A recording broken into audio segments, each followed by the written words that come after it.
ਬਹੁਤ। ਦਾਊਦ ਗਿਆ ਵੈ ਮਸਜਿਦ ਨਮਾਜ਼ ਪੜ੍ਹੀ, ਉਸ ਤੋਂ ਬਾਅਦ ਕੀ ਹੋਇਆ ਵੈ?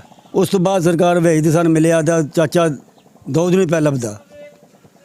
ਅਸੀਂ ਸਵੇਰ ਗਏ ਹਾਂ ਲੋੜਦੇ ਤੇ ਉਧਰ ਦਾਊਦ ਨੂੰ ਨਾ ਕਤਲ ਕਰਕੇ ਛੱਡ ਦਿੱਤੇ ਅਸੀਂ।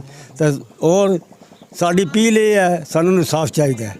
ਸਾਨੂੰ ਬਹੁਤ ਲਿਆਤ ਕਤਲ ਦੀ ਕੋਈ ਵਜ੍ਹਾ ਵੀ ਤੇ ਹੁੰਦੀ ਹੈ ਨਾ, ਕੀ ਵਜ੍ਹਾ ਕੁਝ ਵੀ ਨਹੀਂ ਸੀ। ਬਸ ਜੀ ਨਾ ਇਹਨੂੰ ਬਲਾ ਪਲਤਰਾ ਕੇ ਲੈ ਗਏ ਵੀ ਅਸੀਂ ਤੈਨੂੰ ਉਧਰ ਲੈ ਚੱਲੇ ਹਾਂ, ਕਿਸੇ ਕੋਲ ਪੈਸੇ ਲੈਣੇ ਨੇ, ਇਹ ਉਹ ਹੈ। ਪੱਠੇ ਤੋਂ ਕੋਈ 20,000 ਰੁਪਏ ਲੈਣਾ, 20,000 ਰੁਪਇਆ ਲੈਣਾ ਤੇ ਲੈ ਚਲੋ। ਸ਼ਰਾਧ ਨੇ ਛੁਰੀ ਦਿੱਤੀ ਆ ਪਹਿਲਾਂ ਦੂਏ ਮੁੰਡੇ ਨੂੰ, ਉਹਨੇ ਛੁਰੀ ਨੇਫੇ ਲਾ ਲਈ, ਉੱਥੇ ਖੜਿਆ ਨੇ ਬਾਲ ਕੇ ਮੋਟਰਸਾਈਕਲ ਤੋਂ ਲੈਂਦੇ ਨੂੰ ਛੁਰੀ ਫੇਰ ਚੋੜੀ ਨੇ।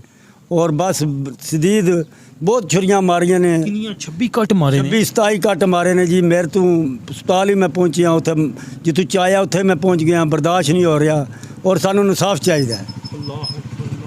ਤੇ ਮੈਨੂੰ ਇੱਕ ਗੱਲ ਦੱਸੋ ਕਿ ਦਾਊਦ ਜਦੋਂ ਘਰੋਂ ਨਿਕਲਿਆ ਵੈ ਮਸਜਿਦ ਵਾਸਤੇ